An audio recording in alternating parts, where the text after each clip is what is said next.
It was meant to be a gentle morning, the kind that begins with birdsong outside and the low whistle of a kettle on the stove. In her small kitchen, 67-year-old Martha Lee Anderson stood in her slippers waiting for her tea. Life had been hard on her, but she treasured these quiet rituals.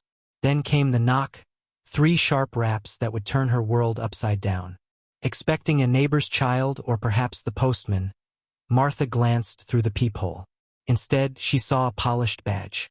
On her doorstep stood a county deputy with a folded paper in hand. "Mrs. Anderson?" he asked, almost apologetic. When she nodded, he delivered words she never thought she'd hear. "You're under arrest." For a long second, Martha blinked in disbelief. Arrest? What crime could a grandmother possibly have committed? The deputy shifted uncomfortably before explaining.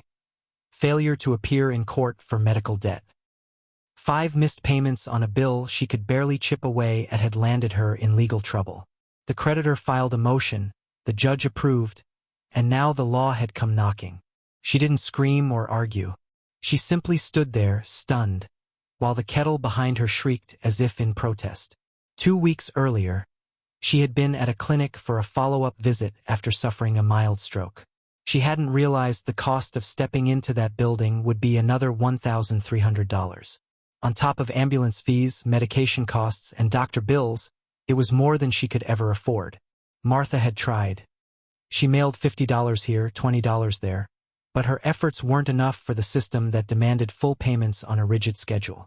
As the cuffs clicked shut around her wrists, her 7-year-old granddaughter, Tasha, peeked through the blinds.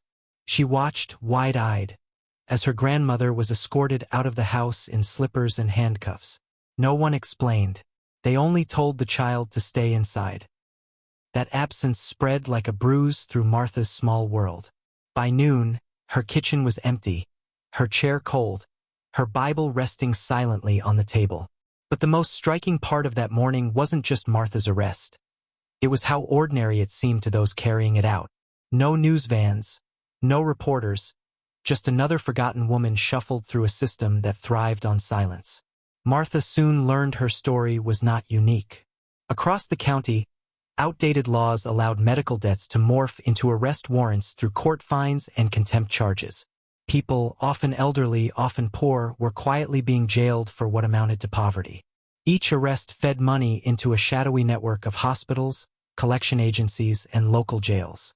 But in that moment, all Martha knew was the cold seat of the cruiser, the eyes of her granddaughter fading in the rearview mirror, and the suffocating question that pressed against her ribs. How had surviving an illness turned into a crime? That morning, Martha Anderson wasn't just taken from her home. She was pulled into a system designed to forget her. The clang of the cell door closing behind Martha felt like punctuation at the end of a cruel sentence. At 67 years old, she had never imagined she would spend a night, let alone weeks, inside a county jail. The uniform they handed her was 2 sizes too big, the fabric stiff and carrying the sour smell of bleach. Shackled and humiliated, she looked out of place among women half her age, yet she held herself with quiet composure. The jail was its own world of monotony. Fluorescent lights buzzed overhead, stripping time of meaning. No clocks marked the hours, only the echo of guards' boots and the dull scrape of metal trays pushed through slots. The concrete walls were painted a lifeless gray, the floor perpetually damp as if it never truly dried. Martha's cellmates were strangers turned companions by circumstance. One was Brianna, a young woman barely 20, jailed for shoplifting diapers and baby formula. The other was Janice, arrested for missing a court fee tied to parole. At first, they spoke little, each cocooned in private shame. But on that first night, when silence settled thick across the cell block, Brianna whispered, "What did they get you for?" Martha hesitated, then answered plainly, "Medical debt." For a moment, even the hum of the lights seemed to pause. Then Janice muttered softly, "Ain't right. None of it's right." That unspoken bond sparked something between them. In the nights that followed, they traded stories of family, recipes they missed, and songs that reminded them of freedom. These fragments of connection softened the edges of confinement. Days passed in harsh routine. Breakfast was a tin tray of lukewarm grits and burnt toast. Guards barked orders without kindness. One officer in particular, Brinks, seemed to relish mocking Martha. "Hurry it up, Grandma." He'd sneer, as though her age were an inconvenience. Yet she never lost her dignity. She walked with her back straight, spoke with gentle restraint, and every evening she opened her worn Bible, tracing the words with calloused fingers and whispering prayers only she could hear. One afternoon, a guard escorted her to a cramped room with an old desk phone. "Call," the officer said curtly. On the other end was her daughter, Denise. Hearing her voice nearly unraveled Martha's composure. Denise was sobbing. She had no idea her mother could be jailed for missing medical payments. "I thought they couldn't do that anymore," Denise whispered. Martha's reply was steady, though tinged with pain. "They didn't arrest me for bills, baby. They arrested me for being too poor to pay their fines." When the call ended, Martha sat in silence, gripping the receiver like it was the only tether left to her life outside. That night, she wrote her first grievance letter, not expecting change, but needing her truth on paper. In careful handwriting, she explained her illness, her arrest, her unanswered pleas for mercy. She ended with a haunting line: "This isn't justice. This is forgetting people in plain sight." Unbeknownst to her, that letter would be the first spark. Outside the jail, her daughter posted a photo of young Tasha holding a handmade sign. "Where's Grandma?" The image traveled across Facebook, unnoticed at first, but like a single match struck in darkness, it would soon ignite.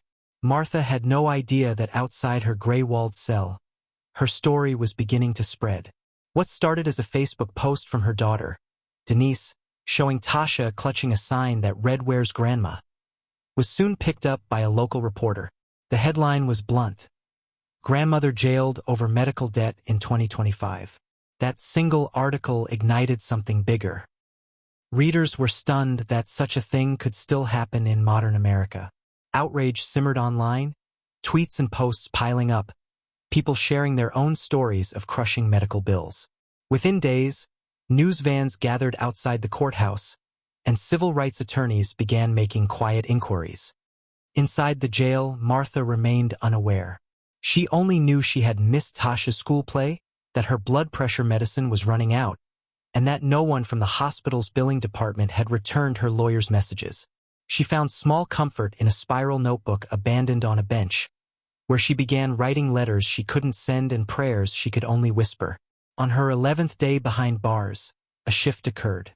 A new inmate named Rose arrived, a mother jailed for contempt after protesting her disabled son's mistreatment. Rose carried herself with quiet strength and, one evening, leaned close to Martha. "I read about you," she whispered. "People out there, they're starting to care." Martha blinked, uncertain. Could it be true? She had felt so invisible, so disposable, that the thought of strangers paying attention almost frightened her. But a flicker of hope crept in, the first she'd felt in weeks. That hope deepened the next morning when she was escorted to the visitation room. Expecting Denise, she was surprised to see a woman in a navy blazer with a leather briefcase. "Mrs. Anderson," she said warmly. "My name is Claire. I work with the Legal Aid Foundation. We believe you were wrongfully detained." Martha's heart skipped. For the first time, someone spoke to her not as a burden but as a human being caught in a broken machine. Her case was rushed to court. Sitting in the beige uniform that had become her second skin, Martha faced the judge. Across the aisle, a young representative of the hospital shuffled through documents on a tablet, his face expressionless. Her own attorney whispered that the hospital was offering a deal, wage garnishment in exchange for freedom. Martha almost laughed. "Wages? I'm retired," she said softly. "I live on a pension and food stamps." When asked to address the court, Martha stood. Her voice trembled at first, but soon steadied. She told them about her life. Decades of work, raising children, burying her husband, paying her taxes, and now finding herself jailed for collapsing in church and receiving care she could not afford. "I want to pay what I owe," she said firmly, "but I can't do that from jail." The room fell silent. Even the judge, weary-eyed from years on the bench, seemed moved. Finally, he turned to the hospital's representative. "Do you truly want to pursue this case over a balance of $1,739? The lawyer muttered about policy. The judge frowned. "Then perhaps your policy needs review." The gavel fell. Martha's contempt charge was dismissed, and she was ordered released under supervision while her case underwent review for abuse of enforcement. When she stepped out into the cool morning air, she whispered a quiet thank you to no one in particular. She was free, but she knew now. Her story was no longer just her own. The morning Martha expected an ordinary visitor. She was instead escorted into a private room where two sharply dressed officials waited. One introduced herself as Deputy Attorney General Michelle Carter, accompanied by a lawyer from the State Integrity Unit. Martha braced for bad news. Instead, Michelle leaned forward and said words she never imagined hearing. "We owe you an apology. An investigation had uncovered something far bigger than Martha's individual case."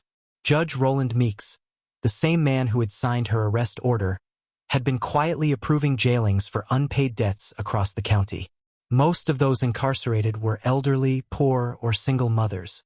Records revealed that the hospital where Martha's bill originated had sold debts to a private collection firm with financial ties to the county jail.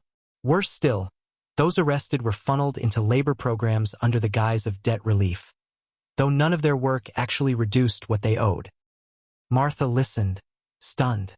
For months she thought she was just another forgotten woman caught in red tape. Now she learned she had been part of a machine that profited from human suffering. Michelle explained that charges were being prepared against the judge and the collection firm, but Martha's cooperation was needed to bring everything fully to light. "Your story could change everything," Michelle said gently. Martha closed her eyes, then nodded. "Tell the truth, every bit of it."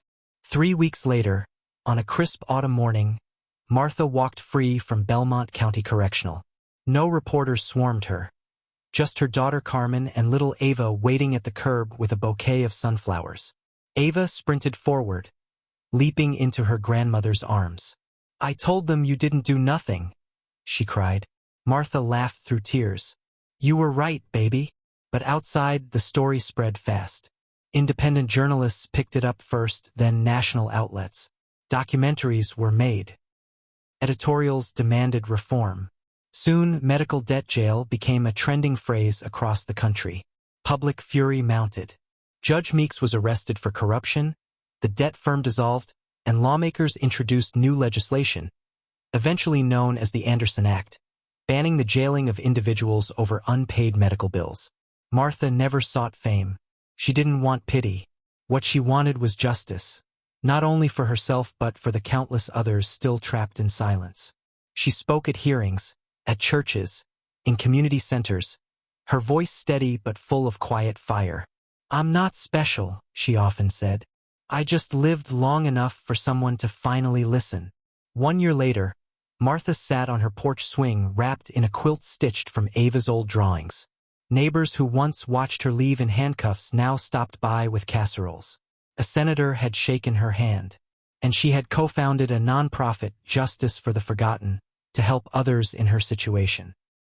As the sun dipped low, Martha scribbled in a notepad, writing not letters to her granddaughter this time, but her story in full. Because she knew the truth. What happened to her was not a mistake. It was a system working exactly as designed. But her survival and her refusal to stay silent proved something else too. One voice, if carried far enough, can force the world to listen.